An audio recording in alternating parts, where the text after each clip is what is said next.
Maar ek het in die gemeente gesien, 2 mense het opgespring en dadelik het dit tot rusie aanleiding gegee. Ja, sê Paulus, dis so. Hierdie teks wat gaan oor swaar kry, oor intense lyding, oor pyn, oor versigtinge, is vir gelowige mense geskryf. Maar op so 'n punt, voordat hulle dit hulle eie maak, dink ek daar's 3 maniere, sê Paulus vir my, wat jy dit kan verkeerd verstaan. Paulus, jy sê my nou moet help. Wat bedoel jy? Luister mooi na my, sê Paulus. Voordat jy dit jou eie maak, hoor net of dit nie verkeerd dalk verstaan word nie. Want die eerste verkeerde afleiding wat jy gaan maak, as jy dink dat, as ek praat oor die toekoms, en wat dit te maak het met die toekoms, is dat hierdie teks bedoel is vir eendag. Dit is nie. Dat goed eers eendag sal uiteindelik werk. Kyk maar 'n bietjie na vers 18, daar staan hier en nou. Hierdie teks gaan oor hier en nou. Mense moenie net dink oor eendag nie. Ek wil fokus op hier en nou. OK? So dis geskryf vir mense met seer, en is geskryf vir mense met seer hier en nou. So dis die eerste ding wat ek dan as verleiding, as 'n misleiding, misverstand uit die weg uit moet ruim. Maar hierdie tweede ding, bedoel jy met hierdie teks dat alles goed gaan uitwerk? Nee, sê Paulus. Dis die tweede verleiding. Ek bedoel nie daarmee, as dit nou sleg gaan, moet jy nie worry nie, alles sal regkom nie, alles gaan goed werk nie, jy moet nou maar net deurdruk en dan gaan dit regkom nie. Lees weer die teks, sê Paulus vir my. Paulus, ek het dit al 10 keer gelees. Lees dit weer, sê hy vir my. Ten goeie meewerk. Ekskuus Paulus, ek kry dit nie. Ek verstaan dit nie. Paulus sê vir my, kom ek verduidelik het vir jou aan die hand van voorbeelde. Ek dink jy het seker al gehoor dat mense vir mekaar sê, as dit regtig sleg gaan, toe maar, alles verloop volgens 'n plan. Daar's niks wat nie volgens 'n plan gebeur nie. Jou gebroke huwelik is beplan. Jou eensaamheid is beplan. Jou verlies van jou kind is beplan. Jou kommer, jou gebrokenheid. Ek wil vir jou sê, nee. Nee. Want eintlik wat jy hierdeur probeer sê, is dat die sleg wat mense oorkom, hierdie gebroke huwelik, hierdie verlies van 'n kind, van 'n eggenoot, van 'n familielid, hierdie trauma wat ons oorgekom het, is uiteindelik kant-klaar beplan. Jy het dit net oorgekom. Ek wil vir jou sê, nee. Moet ook nie eers dink dat dit wat jy oorgekom het, nou uiteindelik goed is, omdat jy dit oorgekom het nie. Ek sê ook, dit is vir jou nee. Want hierdie is dinge wat ons in ons diepste menswees ruk, en selfs soms so ruk, dat daar van sommige van ons niks oorbly nie. Niks. Is dit dan deur God beplan, dat ek in my lewe goed kan oorkom, waarvan daar niks van my oorbly nie? Nee. Dit is nie hoe jy hierdie gedeelte moet verstaan, asof jy maar soos 'n pion net lewe om goed oor te kom, wat God dan blykbaar oor jou pad sal bring nie. Nee. En dan kan ek dink aan Nehemia. En ek gaan Nehemia hier uiteindelik weer nader trek en sê, Nehemia, jy het begin om te sê, ek wil uitvind wie God is vir my, om uiteindelik my omstandighede van sin te maak. Ek gaan dit ook doen.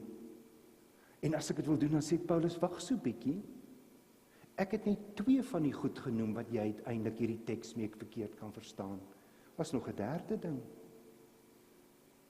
Baie dikwels hoor ek, dat mense op 'n direkte of 'n indirekte wyse vir mekaar sê, wat jy oorkom, is 'n straf vir hoe jy gelewe het. Ek wil net vir jou sê, dit is glad nie 'n implikasie van wat ek hier sê nie. Nee. Hoor my. Hierdie teks is nie vir eendag nie. Hierdie teks sê nie alles sal regkom net omdat dit volgens 'n bepaalde plan van dit moet gebeur en nou gebeur dit met jou uiteindelik op hierdie wyse dit te verstaan nie, dat die sleg eintlik goed is want dit is wat jy moet oorkom nie. Nee, so is die lewe nie uitgespel nie. En dit is ook nie 'n straf sonder meer nie. Ek gaan dan terugstaan en sê vir Paulus, nou het jy my totaal onkant betrap met hierdie teks. Weet jy, daar is soveel goed wat ek vertroetel het, so asof, want ek het geborgenheid daarin gevind, so asof elke nuwe dag verloop volgens 'n vasgestelde ding. Nee. Jou God is so groot dat hy 'n lewe aan jou toevertrou het waarin jy verantwoordelikheid neem ook vir daardie lewe. Maar God is tog daar in Paulus. Hy is, maar dalk nie op die wyse wat jy gedink het hy daarin is nie. Dalk is jou God so groot dat hy 'n ruimte vir jou geskep het waar jy kan lewe wat hy volledig aan jou toevertrou. Paulus, nou moet ek sê, gaan jy in 'n rigting wat ek nie verstaan nie. Maar ek is bereid om daaroor te dink, maar help my net met hierdie God, dat ek hierdie God, iets van hierdie God kan verstaan in terme van hierdie teks, al kan ek net hierdie stukkie verstaan. Hierdie God, waarvan hier ter sprake is in hierdie teks, kyk na die eerste gedeelte, begin met 'n belydenis wat sê, God het die hemel en die aarde geskep. Hy is die skepper God. Ons bely ook dat hy alles uit niks uit geskep het. Hierdie belydenis moet jy verstaan. Wat moet ek verstaan? God het alles uit niks geskep. Saam met die vroeë kerkvaders wil ek dan uiteindelik met jou hierdie teks deel, as ek uit Paulus se woorde reg verstaan, om in die eerste plek te sê dat die skepping is 'n vergestalting van God se liefdevolle verbeelding en van sy verbeeldingsvolle liefde. God het uit niks anders geskep. God het uit niks anders geskep as uit sy eie liefde nie. Onmiddellik dink ons daarin, daar was niks soos 'n niks. Ek weet nie hoe lyk niks nie, maar soos 'n niks. En dan ewe skielik is daar 'n skepping. Dis nie waaroor hierdie gedeelte gaan nie. God skep uit niks anders as uit sy liefde, sy liefdevolle verbeelding, 'n skepping nie. Dis die diepste motivering van 'n skepping. 'n Skepping waarin mense so gesofistikeerd is, met die mees gesofistikeerde bewussyn wat in enige iets. Daar is nie iets in die lewe wat so gesofistikeerd is nie. Ek weet nie of jy dalk groot BMW liefhebbers is en dalk 'n 7 reeks BMW se engine ken nie. Dis amazing. Nie eers 'n 7 reeks BMW engine kom by die amazing ding van die menslike bewussyn. Dit is onsaglik verwonderingsmatig. Hierdie God skep uit sy liefdevolle verbeelding. Skep hy mense en maak hy 'n ruimte waarbinne hierdie mense uiteindelik lewe, sonder dat hy van hulle pionne gemaak het. En met alle respek gesê, is dit 'n God wat ook moet terugstaan om te sien wat te doen hierdie mense. Maar hy bly vir hulle 'n God. Ek sê weer by wyse van Spreuke, moet ek uit alle respek sê, is dit 'n ruimte wat God skep, hierdie God wat uit niks uit geskep het, dat hy sy handewerk respekteer. Mense doen goed aan mense. En hierdie natuur wat hy geskep het, het uiteindelik ook wetmatighede wat uiteindelik deel is van hierdie skepping. Daaroor kan ons lank praat, en ons kan baie praat. Maar die punt is, in alles wat gebeur, in alles wat ons oorkom, in alles wat ons soms op vreemde maniere aan mekaar doen, bly God die een wat lewensmoontlikhede wil skep uit niks. Daar waar ek in die niks is van die verlies van my kind, wil God weer opnuut vir jou 'n lewensmoontlikheid skep. daai saaisak wat die gerwe, wat die oes moet inbring, wat hy weer vir jou uiteindelik, en ons kan nie aldag hierdie lewensmoontlikhede eers sien nie, wil hy weer vir jou 'n moontlikheid skep. Soms is dit so konkreet dat ons dit miskyk. Dat God op sekere wyse in 'n vriendekring, in 'n familie, dalk met onbekende mense, ons tegemoet wil kom. God skep blywend lewensmoontlikhede vir ons. Ag, ek wil 'n eenvoudige verhaaltjie om dit wat ek op hierdie diep wyse met u wil deel, wil ek illustreer van 'n man wat by Oos-London, hoor nou maar eers die verhaaltjie, daar met sy kanoe gery het en hoe voeter die ding om toe hy 'n rots tref wat hy nie gesien het nie. Nou dryf hy daar met sy baadjie aan. Die golwe is hoog en die water is koud en uiteindelik sê hy: Here, red my, ek is 'n kind van u. En terwyl hy so dobber kom, maar 'n ander kanoe uit die bloute verby, en hy sê: hey, kan ek jou help? Hy sê: nee, die Here gaan my help. Die ou sê: weet jy, ek kan jou help. Hy sê: nee, die Here gaan my help. Okay, die ou sê: fine, ek skies, en hy ry aan.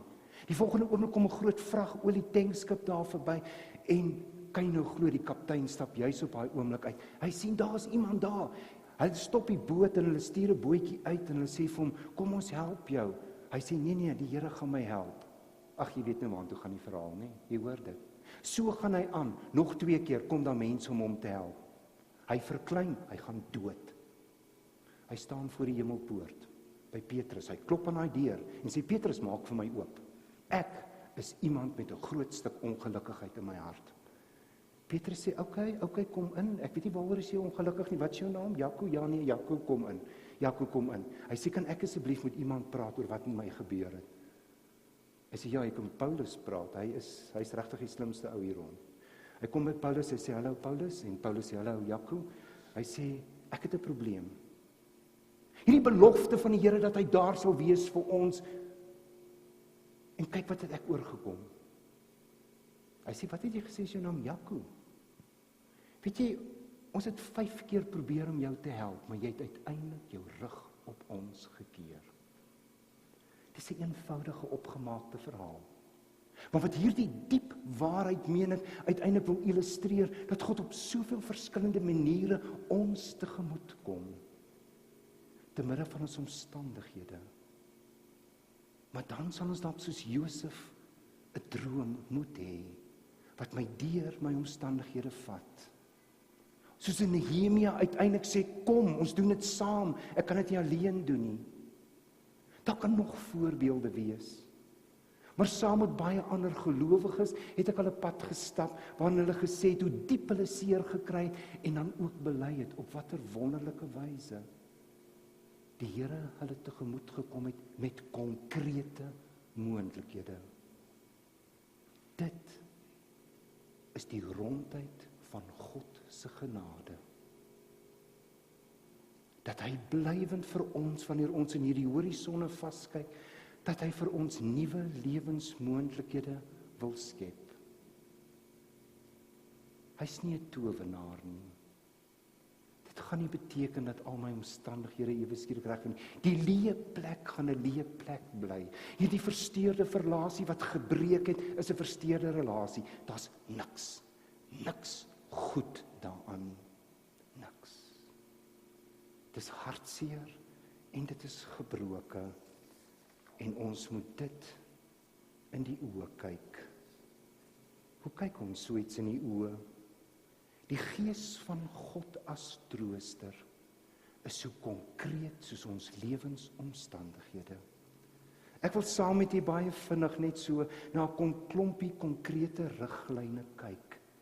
As ek dan self in baie slegte omstandighede my in hierdie lewe bevind, lyk dit anders as wanneer ek iemand anders moet help in slegte omstandighede. Kom ek deel net met u, saam met baie ander mense wat die inhoude vir my help saamstel het, oor konkrete riglyne vir hier en nou. As dit daaroor gaan dat God nuwe lewensmoontlikhede wil skep, dan lê van dit so konkreet soos van hierdie riglyne.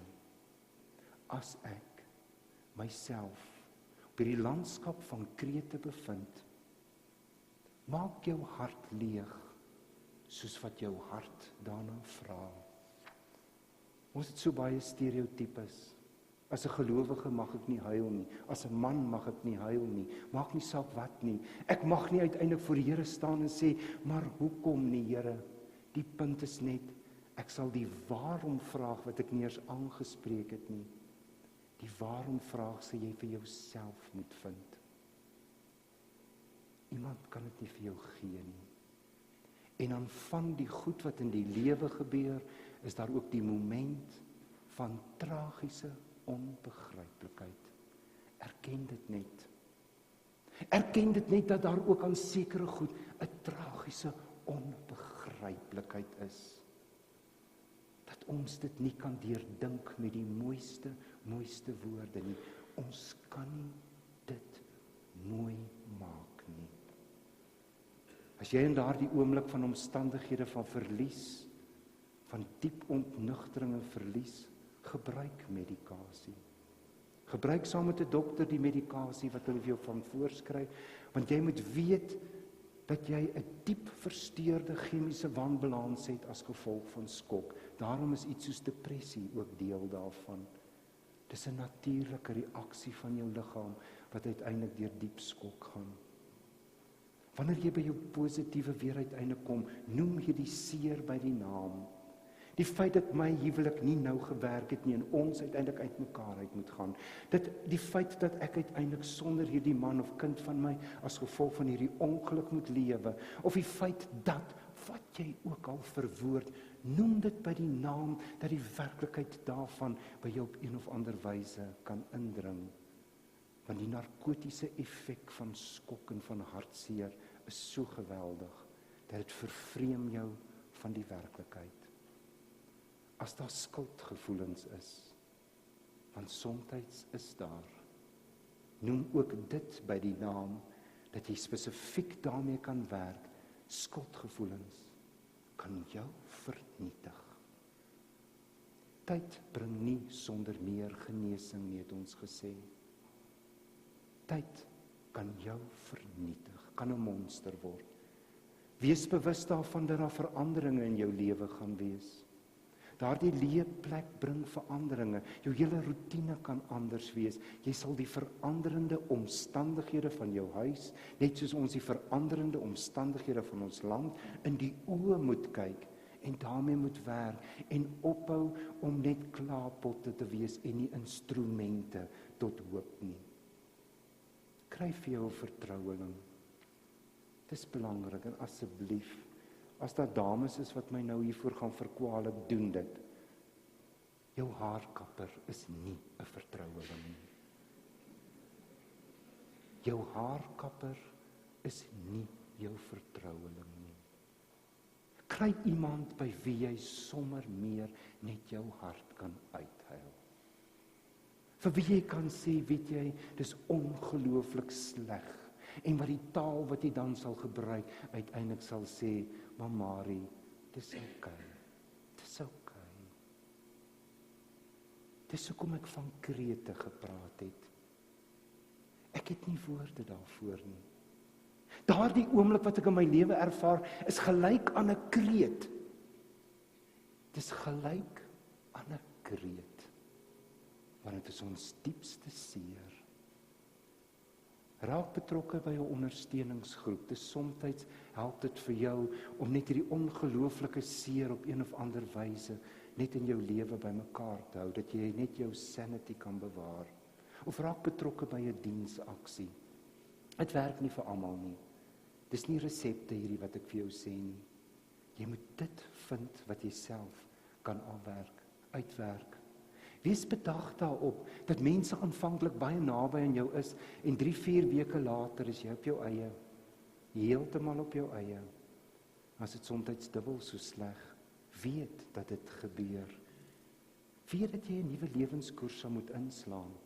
Dat jy dalk doelbewus sal moet afskeid neem. Dat jy deur 'n proses van aanvaarding sal moet gaan. Kyk mooi na jouself. Dalk het jy nog nooit na 'n spa toe gegaan. Ek weet mans hou nie van spa's nie, vrouens is verslaaf aan 'n spa. Maar as jy dan uiteindelik gaan na 'n spa toe, dat jy net weer lyflik vertroetel word.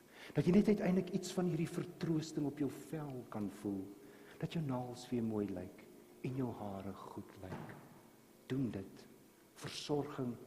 As man weet ek nou nie of jy, as jy nou nie hou van 'n spa nie, koop vir jou 'n nuwe mooi das en dra dit. Wat is die belangrikste? Dat jy bewustelik met jou tyd sal omgaan. Sodat jy aan die ander kant vorentoe kan beer. Maar as dit nie ek self is wat dit oorgekom nie, maar ek wil iemand anders help, hoe kan ek dit doen? Hoe kan ek uiteindelik vir iemand anders daar wees as 'n gelowige en hierdie nuwe moontlikhede wat God is, wat dit wil skep, kan ek konkreet op vergestalt op die volgende wyses. As Pieter of Susan 'n goeie vriend van my is en hulle dit oorgekom, voordat ek my enigsins by hulle begewe, vra jouself terwyl jy in die kar na hulle huis toe ry, hoe sou ek gevoel het as ek dit oorgekom het? Hoe sou ek gevoel het? Vir baie ander samelewingsvraagstukke in ons land is dit ook 'n goeie vertrekpunt, maar as dit gaan oor seer en lyding, vra, hoe sou ek daaroor gevoel het? Dink aan die implikasies, dit wat Pieter of Susan oorgekom het, wat se implikasies? Jy hoor so dikwels dat mense vra, Susan, jy moet my net bel as jy iets nodig het. Ag my, amper sê ek iets leliks. Nee, moenie vir haar vra nie, dink wat het sy nodig. As dit beteken, julle weet, kos is dalk 'n goeie moontlikheid of dit of dat, of die kinders moet by die skool kom, die kar is afgeskryf, sê net, weet jy, ek kry die kinders môreoggend 7:00 en ek vat hulle skool toe. Wat ook al gebeur het, baie dikwels vir die eerste paar dae is daar die mense glad nie in staat om aan enige praktiese hulp te dink wat hulle eers nodig het nie. Doen dit sommer namens hulle. Weet dat so 'n persoon in skok kan verkeer. Luister, want jy gaan die leidrade kry vir wat om te doen deur net te luister. Laat hierdie persoon 'n ruimte word, dat jy vir 'n persoon 'n ruimte word waarbinne hulle kan praat. Asseblief. As daar een ding is wat jy moontlik kan regkry, vermy 'n praterige houding. Ons kan mos nie lekker met stiltes werk nie. As dit stil is en dit is so seer, dan wil ons praat en dan praat ons soms die grootste nonsens, maar ons praat en ons weet nie dat ons dit eintlik vir ander mense seerder maak nie. Shut up, bly stil. Hou daar die een se hand net vas. Maar kyk of jy die kuns van stilte kan bemeester. Want op daardie oomblik raas die stilte so baie, dat dit juis mense kan omarm. Maar jou pratery kan uiteindelik alles verongeluk of selfs erger maak. Vir my moralisering, so asof ek presies weet, op een of ander wyse, ag Martha, weet jy huil nog so, maar weer is die wil van die Here en al hierdie goed. Asseblief, los dit. Jy's nie 'n hemeluitlegger nie. Jy's nie in 'n posisie om daar presies te sê, ek weet nou wat hier aangaan nie, jy weet ook nie. Hou die ander een net vas. Vir my uiteindige voortydige praat oor jou en ander se ervarings. Weet jy, dit help nie. As Susan dan in hierdie omstandighede sit, om te sê, weet jy, 'n niggie van my se broer het dit ook oorgekom nie. Ag my donder, ek stel nie nou belang in jou niggie se broer wat dit oorgekom het nie. Dit is so teer, dit is so seer in my, en dan wil jy nog dit vir my ook vertel. Moenie, bly net stil. Dis heilige grond. As Moses in die teenwoordigheid van God kom, dan sê die Here vir hom, trek uit jou skoene, dan wil ek vir jou sê, so, trek uit jou teologiese of geloofskoene. Wees net daar vir die ander een. Volhard en opregte voortdurende belangstelling en meelewing. Weet dat so 'n persoon oor weke in geheraktiveerde seer kan ingaan. Wat is hergeaktiveerde seer? Sal ek nooit vergeet nie. 'n Studentevriend van my het sy verloofde verloor. Was ongelooflik. Dit was net so sleg studenteervaring. Jare daarna, ek en hy het vriende gebly, stap ek en hy in Menlyn om iets by New World te gaan kry. En die volgende oomblik skiet Johan se oë vol trane. Hy was nogal 'n macho ou gewees, en toe ek ewe skielik kyk, want daar het nogal 'n mooi vrou by ons verbygestap, Ek het nie gedog mens huil nou nie as 'n mooi vrou by jou verbystap nie, inteendeel, ek het gedog hy gaan 'n glimlag hê. Ek sê vir hom, Johan, wat is dit? Sy het Chanel gedra. My meisie het altyd Chanel gedra. Daardie reuk, daardie parfuum, het in daardie een oomblik vir hom al sy gedagtes, al sy herinneringe teruggevat na haar toe. So is daar vir ons almal sulke spesiale goed wat ek in die ander een geken het. Dis nie dalk net 'n parfuum nie, dis dalk 'n kleur, dit is 'n blom, dit is 'n kar, dit is een of ander gewoontetjie, maar geheraktiveerde seer kom uit soveel verskillende rigtings. Pa het altyd gesê, ma het dit gedoen, wees bedag daarop. Wees daarom, as gevolg van hierdie chemiese balansversteuring, wees bedag op intense depressie, woede, angs. Dit is alles vergestaltelinge van hierdie versteurde balans in jou liggaam. Jy's biologies aan mekaar geweef.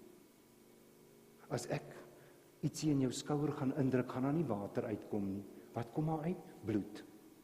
Ons is biologies aan mekaar geweef. Moenie dink ons is anders aan mekaar geweef nie. So hierdie chemiese wanbalans is verskriklik belangrik in ons liggaam, wat nou totaal versteur is. As iemand in ons vriendekring uiteindelik iets oorgekom het, bespreek dit met mekaar. Kry uiteindelik maniere wat jy daai persoon prakties kan help of aan te moedig om hom of haar dinge self te begin doen. Moenie aangaan asof daar niks gebeur het nie. Stap 'n pad van aanvaarding saam met so 'n persoon. Dit is van die praktiese riglyne vir ander en vir jouself. Dit is met die konkrete inhoud van die lig wat deur die skeur kom wanneer ons as kleipotte breek. Want lig bring uiteindelik betekenis. Dis vir my die wysheid wat ons toevertrou is om voor die Skepper God en Verlosser God vorentoe te beur in hierdie lewe.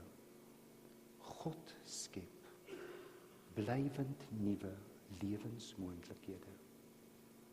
Amen.